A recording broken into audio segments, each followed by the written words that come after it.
clinic ថ្ងៃនេះអាចចេញពីធ្វើការម៉ោងប្រហែលខ្ញុំគិតថាគួរតែប្រហែលម៉ោង5អញ្ចឹងឯងចាំប្រាប់ខ្ញុំចាំខ្ញុំទៅយកឯងអូខេអូខេអរគុណហើយ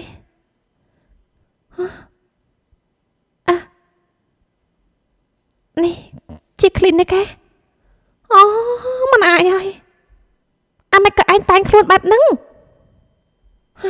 ដោយតែឯងបាត់ដឹងហើយថាខ្ញុំនៅមុខតំណែងអីខ្ញុំនៅក្នុងមុខតំណែងដែលត្រូវធ្វើជាបរិបទគំរូដូច្នេះខ្ញុំត្រូវតែប្រកាសចិត្តថាมันមានអ្នកណាម្នាក់ចាំខ្ញុំបានអូឯងនឹកគិតអញ្ចឹងទៀតដែរហើយចុះឯងធ្វើយ៉ាងម៉េចបើសិនជាឯងមកពីនរកស្ត្រី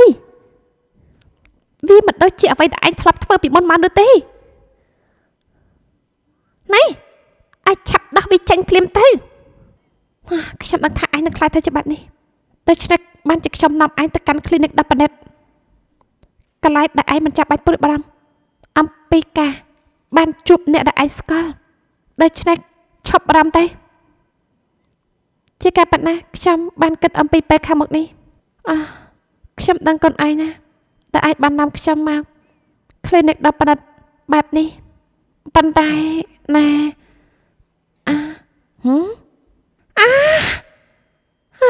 មានវឹកមកជិបគ្នានៅទីនេះហ្នឹងហើយមីរ៉ាន់មិនបាច់ជាគេនៅទីនេះខ្ញុំបានប្រាប់គេឲ្យមកជួបយើងនៅទីនេះខ្ញុំគិតថាក្បាល3វាប្រសើរជាងក្បាល2ជួយគិតគ្នាអញគួរទៅសួរខ្ញុំជាមុនសិនហេតុអីត្រូវធ្វើអញ្ចឹងយើងទាំងអស់គ្នាជាមិត្តភក្តិនឹងគ្នាមិនអញ្ចឹងហ៎យើងគឺជាមិត្តភក្តិនឹងគ្នាស្គាល់គ្នាតាំងពីយូរហើយក៏ជារៀងរហូតទៅដែរយើងខាត់បានឃើញគ្នាជាយូរមកហើយនេះហើយគឺជាបញ្ហានោះមិនមែនជាអ្វីដែលខ្ញុំចង់និយាយទេឯងគិតថាខ្ញុំចង់ឲ្យមនុស្សដែលខ្ញុំលួចស្រឡាញ់ជាច្រើនឆ្នាំមកដឹងរឿងដែលខ្ញុំខ្លាចជាអ្នកម៉ាក់ដែលមិនតន់រៀបការអញ្ចឹងបានផ្លេចចោលទេវាគ្មានប្រយោជន៍អីទេឯងចង់សម្រេចថាឯងពិតជាមិនបានដឹងព័ត៌មានអីពាក់ព័ន្ធនឹងបរិះម្នាក់នោះទេថាម៉េចឯងមានផ្ទៃពោះហេតុអីបានជាឯងមិនព្យាយាមស្គាល់គេម្នាក់នោះតើឯងនឹងធ្វើយ៉ាងម៉េចចំពោះខ្លួនឯងទៅខ្ញុំគិតថាគេបាននិយាយថាការងារសំខាន់របស់គេគឺត្រួតពិនិត្យត្រួតពិនិត្យដែរហើយគាត់ជាស្អីយ៉ាងម៉េចសន្តិសុខខ្ញុំមិនប្រកាសទេគេមិនបាននិយាយអីទាំងអស់អំពីរឿងនោះគ្រាន់តែថាការងារចម្បងរបស់គេគឺត្រូវត្រួតពិនិត្យតើនោះមិនមែនជាអ្វីដែលគេចង់និយាយទៅដឹងអញ្ចឹងមានស្អីទៀតទេហើយណែអូយហត់ស៊ីស្បាប់ណាស់គេមានរូបរាងល្អណាស់ហើយគេក៏មានសម្លេងពិរោះដែរហើយណែមិនអាយឲ្យទៅរៀបរាប់អីដល់រឿងហ្នឹងលោកព្រះហើយគេមានរូបរាងល្អណែប្លាយ៉ាងមិនចេះយើងមិនចង់ដឹងរឿងហ្នឹងទេឯងគួរតែប្រាប់ពីរឿងអ្វីដែលពាក់ព័ន្ធនឹងម៉ាស៊ីននោះដែលធ្វើឲ្យយើងអាចស្វែងរកម៉ាស៊ីននោះឃើញណា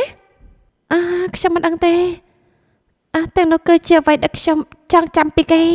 ពួកយើងមិនបានប្រាប់គ្នាពីព័ត៌មានផ្ទាល់ខ្លួនទេហើយវាក៏ជាលើកដំបូងរបស់ខ្ញុំអញ្ចឹងតើវាល្អទេឯងគួរតែមានមោទនភាពចំពោះខ្លួនឯងយល់ទេថាឯងកំពុងតែស្ថិតក្នុងស្ថានភាពធ្ងន់ធ្ងរខ្ញុំដឹងខ្ញុំយល់ហើយវាគឺជារឿងដែលឈួតខ្លាំងណាស់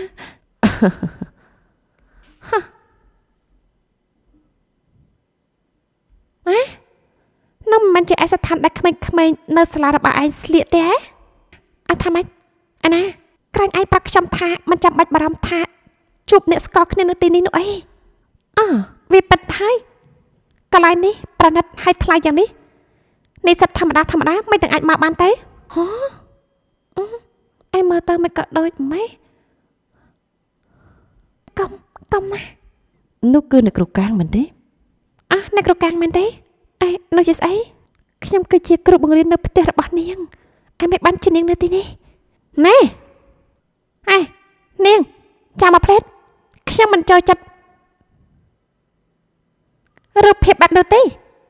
ហើយតាកែនោះជាអ្នកណានៅជាមួយនាងនោះយ៉ាងម៉េចហ្នឹងហេតុអីខ្ញុំថាប្រុសនោះអាចជាសមាជិកគ្រួសារឬមួយក៏ជាអង្គរៈផ្តល់ខ្លួនឬក៏ជាស្អីមួយអីចឹងទៅមិនប៉ះទេពួកគេកំពុងបាត់បង់ស្អីមួយហើយមីល្អិតនោះអាចស្ថិតក្នុងស្ថានភាពដូចខ្ញុំក៏ថាបានមិនមែនតែដឹងមិនមែនគ្រប់គ្នាមកទីនេះក្នុងលក្ខខណ្ឌដូចជាអញគ្រប់គ្នាទេ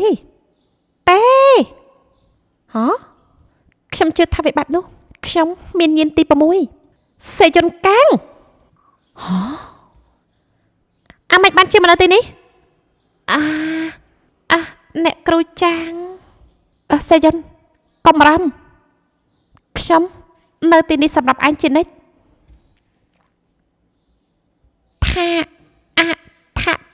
ថាម៉េចអ្នកគ្រូកំពុងនិយាយពីស្អីហ្នឹងអ្នកគ្រូនឹងជួយឯងអ្នកគ្រូចាងខ្ញុំមិនដឹងថាអ្នកគ្រូកំពុងតែគិតអីទេប៉ុន្តែអត់ទៅកញ្ញាលោកអ្នកគ្រូចាងលោកនៅមានភាពជាមនុស្សប្រត់ដែរអត់មិនបានជាដំកាំងរឹក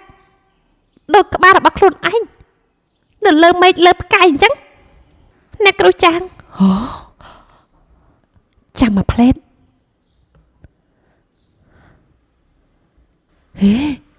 ហេវ៉ាន់ឯងកំពុងធ្វើស្អីហ្នឹងចាំមកផ្លេត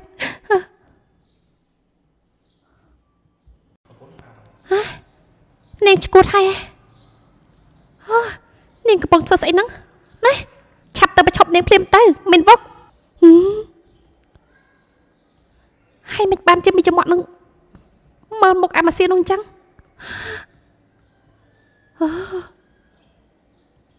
នាងកំពុងធ្វើស្អីហ្នឹងណែមានស្អីកាត់ឡើងគឺ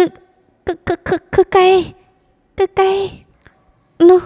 គឺជាឪពុករបស់កូននេះ